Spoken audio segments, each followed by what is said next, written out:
Bonjour à tous, c'est Isabelle, bienvenue sur ma chaîne et aujourd'hui je vous retrouve pour une vidéo PAL Challenge. Séverine a lancé le challenge sur les tailles de slip. Alors en fait on choisit une taille de slip en fonction de ses lectures. C'est pas super clair ce que je vous raconte, mais en gros, si vous prenez la taille de slip S, vous devez lire au moins 5 livres. Si vous choisissez la taille de slip M, c'est au moins 10 livres. La taille de slip L, c'est au moins 20 livres. Et la taille de slip XL, vous devez au moins lire 30 livres. Alors, j'ai longtemps hésité parce que je me suis dit, bon, je peux jouer la sécurité en me disant, je vais choisir la taille de slip S, lire au moins 10 livres. Entre juillet et août, ça fait 5 livres par mois. C'est à peu près ce que je lis. Quel intérêt pour le challenge? Aucun. Du coup, j'ai basculé sur le slip au-dessus. C'est assez bizarre de dire ça comme ça, mais bref.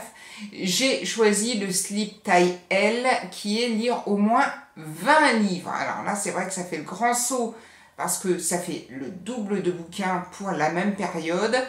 Ça fait 10 livres de plus que ce que j'ai l'habitude de lire, en sachant que il y a les vacances où je lis très peu, il y a plus de boulot pour moi l'été. Donc ça risque d'être un peu difficile, mais c'est aussi ça un challenge. Du coup, je me suis fait une petite palle avec des livres que j'ai à la maison depuis une éternité pour certains et qui sont toujours sur ma bibliothèque. J'ai pas non plus vidé totalement ma palle. Si je lis tous les livres que j'ai juste à côté de moi, je fais quand même un gros vide dans ma palle. En sachant que j'ai aussi des livres à la médiathèque qui sont en cours d'arrivage et que forcément ce sont des nouveautés. Donc quand je vais les voir arriver et que je vais me les mettre sur ma carte, je vais avoir envie de les lire. Donc cette liste de 22 bouquins, c'est une liste un petit peu exhaustive sur ce que je pourrais vider de ma palle.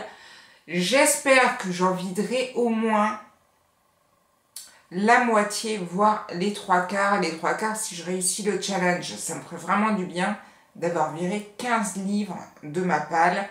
On commence avec le premier livre que j'ai mis dans cette pile à lire. C'est Le couple d'à côté de Shari Lapena. C'est paru chez Presse de la Cité. C'est un livre qui me tentait bien et il est resté dans ma pile à lire parce que j'ai eu le malheur de lire La mère parfaite, quelque chose comme ça. Et c'était aussi un livre sur les mamans, les enfants et tout. Ça m'avait tellement déplu que du coup, celui-ci est resté sur l'étagère un long moment. J'espère que je pourrai le sortir. J'ai ensuite le livre de Genki Kawamura, 2 milliards de battements de cœur, qui est paru aux éditions Fleuve. L'histoire me paraissait intéressante. Pourquoi je ne l'ai toujours pas lu? Parce que c'est vraiment en dehors de ce que j'ai l'habitude de lire. C'est un homme de 30 ans à qui le médecin va dire qu'il est atteint d'une maladie incurable et qu'il ne lui reste plus que quelques semaines à vivre. Il perd connaissance et de retour chez lui, il voit 2 visages penchés au-dessus de lui, celui de son chat et celui de son sosie, un petit peu en version extravertie. Et donc, on va suivre un petit peu cette histoire. C'est pas du tout ce que je lis, mais je me dis qu'il est pas très gros et que ça pourrait peut-être le faire. D'ailleurs, c'est un petit peu aussi ce qui m'a poussé à le sortir. Je me suis dit, ça fait un livre qui est très vite lu, donc on verra bien si je le sors ou pas. Je continue dans des livres que j'aurais quand même dû sortir depuis, je comprends toujours pas qu'il y soit. Il s'agit de Miss Peregrine, le 3e volume, La bibliothèque des âmes. J'avais adoré le premier, j'avais adoré le deuxième et depuis, la littérature ado a un peu disparu de mon champ de lecture et j'ai laissé tomber alors que pourtant, j'avais beaucoup aimé. Donc j'espère sortir celui-ci parce que j'avais beaucoup aimé les 2 autres. Je me répète, mais c'est vraiment un super bouquin. J'avais vu le film, j'avais vraiment été déçue par le film. C'est vraiment dommage Mais voilà, j'ai quand même envie de continuer cette série. Je vais entasser, ça va arriver jusque là les bouquins, j'espère que tout va pas tomber. J'ai ensuite prévu de lire Angela Marson's Le pensionnat des innocentes, paru chez Belfond dans leur collection noire. Alors, ce livre-là, je l'ai vu passer, je ne sais plus si c'est sur Facebook, sûrement hein, sur Facebook, sur un des groupes, là, les mordus de lecture, les machins, là où je suis. Je connais même pas les groupes où je suis vraiment pitoyable. Mais je suis dans beaucoup de groupes comme ça sur Facebook et on voit toujours des tonnes de lectures qui passent ici ou là. Celui-ci a sûrement dû passer, à moins que je l'ai vu sur Livre Addict et que j'ai vu qu'il avait une très bonne note et que du coup j'ai eu envie de le lire. Bref, je trouve la couverture super, je l'avais à la médiathèque. Mélange de frissons et d'émotions brutes, un premier roman phénomène vendu à plus d'1 million d'exemplaires. Je me méfie de ce genre de phrase, là, vendu à plus d'1 million d'exemplaires, mais bon. Je me ferai mon opinion, j'ai pas vraiment lu de quoi ça parlait et je vous avouerai que j'ai pas non plus envie de trop lire, de trop me faire d'idées, je verrai en le lisant, en espérant que je le sorte.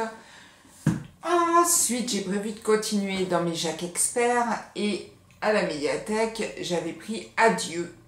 La couverture, j'aime beaucoup, ça fait tout à fait thriller, tout à fait ce que j'aime. Et j'adore Jacques Expert, donc il me tarde de découvrir celui-ci qui sortira sûrement. Je ne vous ai pas précisé que c'était paru aux éditions Sonatine.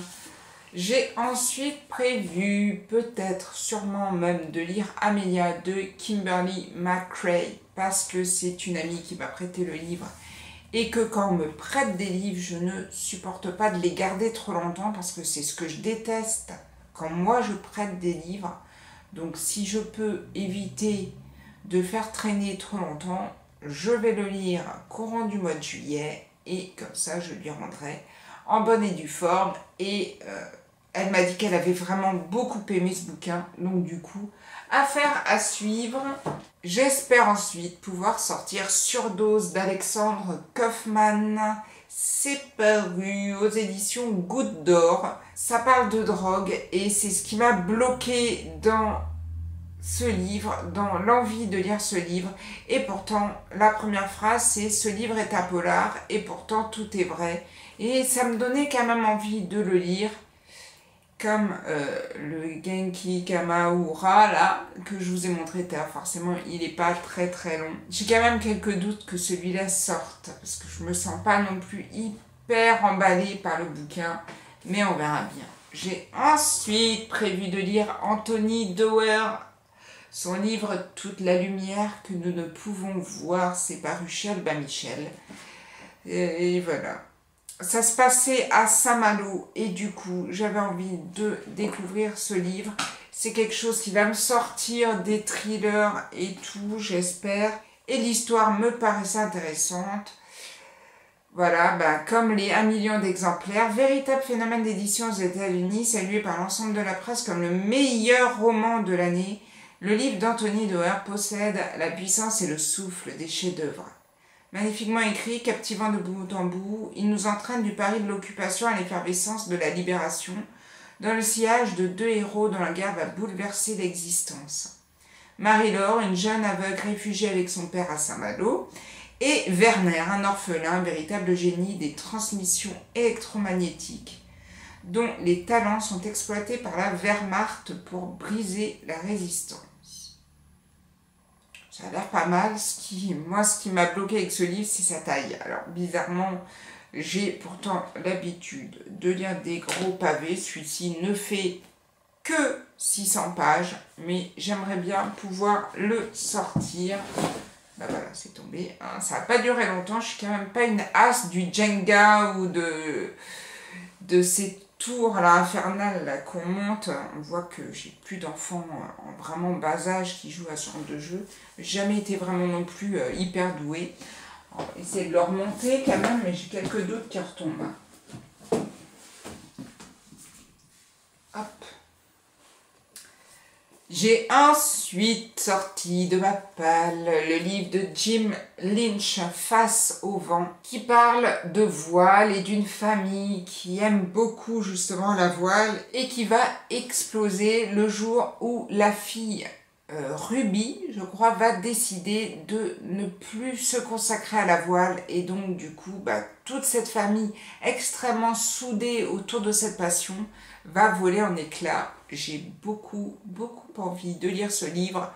On est face au vent, on est en plein été. Je pense que je vais crever de chaud parce que la canicule arrive la semaine prochaine.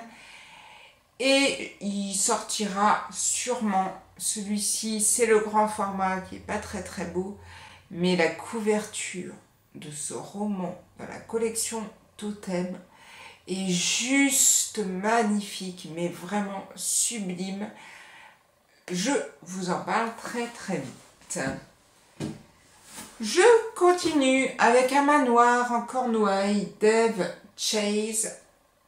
Je ne sais pas du tout pourquoi ce livre est arrivé. Alors, je l'ai emprunté à la médiathèque. Alors, il faut savoir que moi, quand je suis en médiathèque et que je vois des romans comme ça passer, je me dis, tiens, je vais quand même regarder si on l'a. Je regarde par malheur ou bonheur, on l'a. Et donc, en général, je fais venir. Parce que j'ai souvent peur d'oublier le titre du bouquin. Donc quand c'est un livre que tout le monde lit, les grandes nouveautés et tout ça, ça va, j'ai pas peur d'oublier. Mais quand il y a un livre qui a eu de très bonnes lectures et que, voilà, il a ce genre de titre, c'est pas du tout ce que j'ai l'habitude de lire. Et donc je me le fais venir.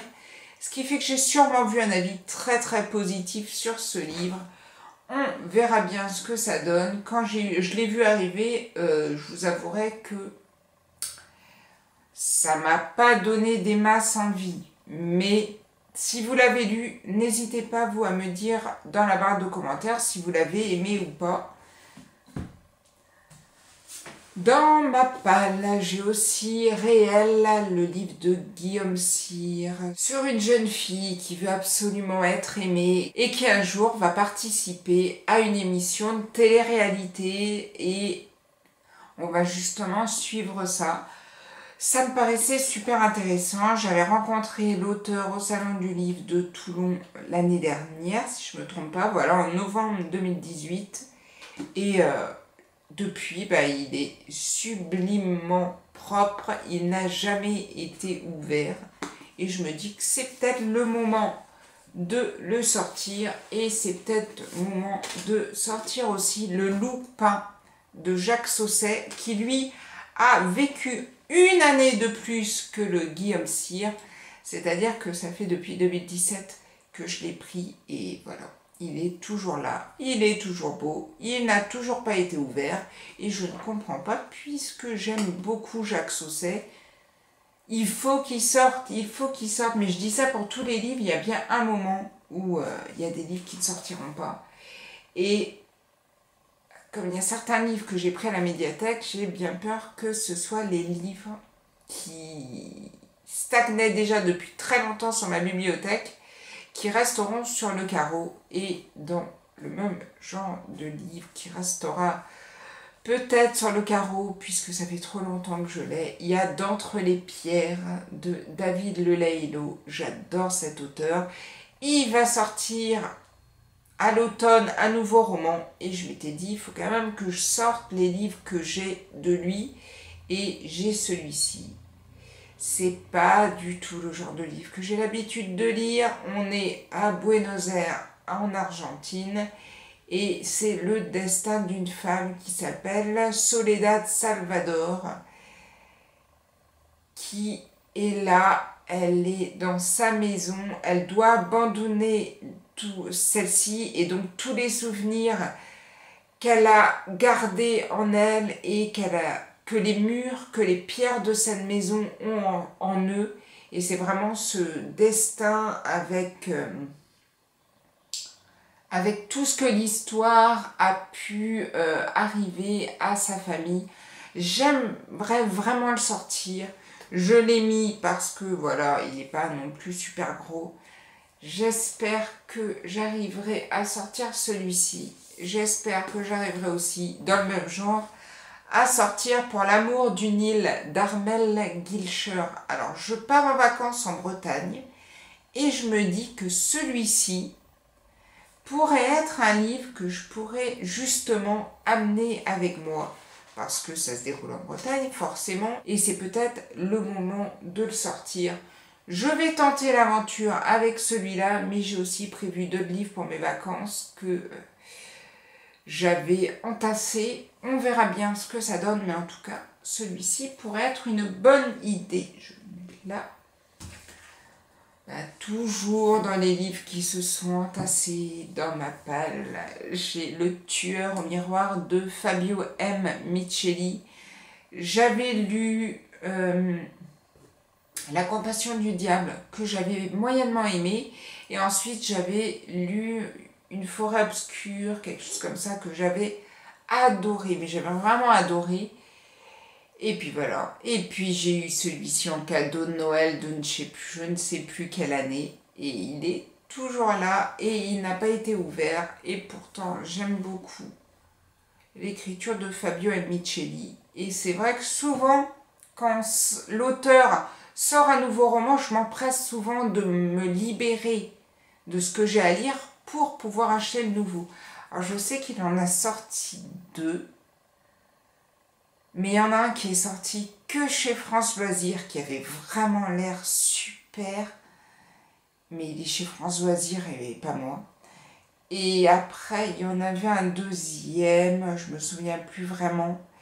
Et du coup, pour l'instant, je me suis pas engagée dans acheter un autre livre de Fabio Micheli, puisque je veux terminer celui-ci avant. Et que par chance, j'ai jamais rencontré l'auteur à un salon du livre, donc j'ai jamais été tentée sur le fait d'en acheter un autre. On continue. Dans les lectures de l'été, je lis en général un Agatha Raisin et là j'ai Vacances touristes. On est pile poil dans le thème des vacances et celui-là passera en juillet et août. C'est le moyen de lire un petit bouquin rapidement. C'est un personnage de livre que j'aime beaucoup, donc du coup j'en profite. Et celui-là sortira ça tiendra plus très longtemps. À la fête du livre de Nice, j'ai pris le livre de Clarisse Sabar, Ceux qui voulaient voir la mer. Celui-là sortira aussi parce que on est à fond dans l'été, la mer, la plage. C'est Nice, donc le sud, donc j'en profiterai peut-être pour le lire courant du mois d'août. Mais celui-ci sort sûr, j'ose plus les mettre trop parce que je me dis que ça va tomber. On en arrive au dernier paquet, je vous rassure, et quand je pense qu'en fait, je n'en lirai que très peu, ça me désole un peu, mais c'est vrai que le fait d'avoir une pile à lire, je vais essayer de piocher le maximum dedans. Je vais peut-être piocher Le squelette de Rimbaud de Jean-Michel Lecoq, paru aux éditions de La Joigny. J'avais beaucoup aimé son roman précédent, qui était un petit polar qui se déroulait justement dans le Var, donc pas très loin d'où j'habite. Et j'avais trouvé ça super sympa. Je lui avais pris celui-ci, sauf que celui-ci, ce n'est pas un polar. Enfin, c'est plutôt quelque chose d'humour. Je me souviens plus vraiment ce qu'il m'avait dit, mais c'est pas un véritable polar, même si c'est mis roman, pas policier, mais presque. Voilà, c'est pas un polar. Et c'est pour ça qu'il est resté longtemps. Enfin, on va pas non plus exagérer longtemps. Je crois que lui, je l'avais pris en 2018. Voilà. C'est le même topo que le Guillaume Cyr de tout à l'heure. Il est pas long. Je verrai si j'ai un petit peu de motivation. On termine par des livres que j'ai tous pris récemment. Il faut que je sorte et je sortirai Surface d'Olivier Norek. Là, on n'aura pas besoin de me mettre le couteau sous la gorge pour que je le lise, puisqu'il me fait terriblement envie. Donc ça, c'est sûr, celui-ci sort. On passe de un roman policier à un roman plutôt terroir léger. Christian Signol, L'été de nos 20 ans, paru chez Albin Michel.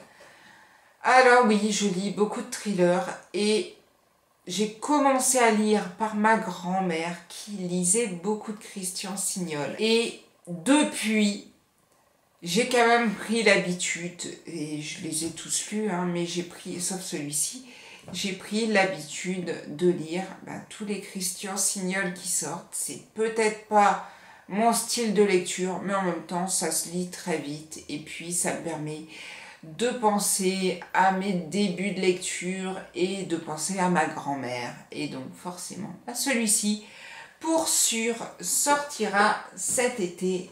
Et j'enchaîne avec le livre d'Anne Galion, puisque le nom de ma grand-mère qui m'a appris à lire et qui m'a donné envie de lire est Huon. On passe forcément à Anne-Gaëlle Huon. Et Anne-Gaëlle Huon, j'aime beaucoup. Et que celui-ci, il fait très estival, sa couverture bleue et tout. Il part en vacances avec moi en Bretagne. Mon conjoint me l'avait acheté pour la fête des mères. Et ça, c'est sûr que je lis très très peu en vacances, mais je vais essayer au moins de lire celui-ci. Et on termine parce que je suis allée à la bibliothèque l'autre jour parce que je faisais un swap sur un groupe Facebook sur la littérature américaine et donc il fallait que j'achète des choses pour m'asswapper, et en passant dans les rayons, forcément j'avais du mal à trouver ce que je voulais pour le swap. J'ai eu le malheur de tomber sur cette petite bestiole, le chien de Madame Halberstadt de Stéphane Carlier. Et moi, je vous mettrai là, mais j'ai la même petite bestiole en un peu plus jeune, parce que c'est vrai que celle-ci, elle est un petit peu plus âgée, mais j'ai la même. Et du coup, forcément, je me suis sentie happée et je savais qu'il allait arriver au travail. Je savais que j'allais l'avoir, donc je n'étais pas non plus obligée de l'acheter. C'est terrible. J'ai sauté à pieds joints dedans et je me le suis pris parce qu'en plus, j'ai lu la 4e de couverture. Baptiste, écrivain connu des jours meilleurs, son dernier roman a fait un flop, sa compagne l'a quitté pour un dentiste. Et à bientôt 40 ans, il est redevenu proche de sa mère. Il passe ses journées à déprimer chez lui, en culotte de survêtement molletonné, jusqu'à ce que Madame Halberstadt, sa voisine de palier, lui demande de garder son chien quelques jours. Donc la petite bestiole qui est là, et moi j'en ai un à la maison, et je peux vous dire que parfois, c'est du sport. Alors là, il fait hyper chaud, donc elle roupille toute la journée, on ne l'entend pas, elle a déjà du mal à se lever pour aller faire sa petite course, mais je peux vous dire que sinon, ça dépote. Moi, on m'avait dit, tu verras, c'est un chien pour les personnes âgées. Non, moi je plains la personne âgée qui aurait eu mon chien, parce que la plupart du temps, c'est mon chien qui me promène dans la rue, faut pas se leurrer elle tire beaucoup plus que moi sur la laisse. Bizarrement, mon conjoint me dit que lui, non. Affaire à suivre, mais je doute quand même un peu. Je termine donc ma pile à lire de ce challenge avec le chien de Madame Halberstadt. Si vous avez lu certains de tous les livres, je vais pas tous les reprendre parce que sinon je vais pas m'en sortir, mais de tous les livres que je vous ai présentés, qui sont entassés, juste ici, n'hésitez pas à me dire si vous les avez aimés ou pas, s'il y en a un vraiment que je dois absolument sortir de ma pile à lire ou pas, s'il y en a aussi qui vous tente, que vous n'avez jamais lu et que vous voulez que je sorte de ma pile à lire pour que je vous en parle dans une prochaine vidéo, n'hésitez pas à me le dire dans la barre de commentaires. Je vous souhaite un très très bel été, de belles vacances et je vous dis à bientôt pour une prochaine vidéo. Prenez soin de vous. Ciao ciao!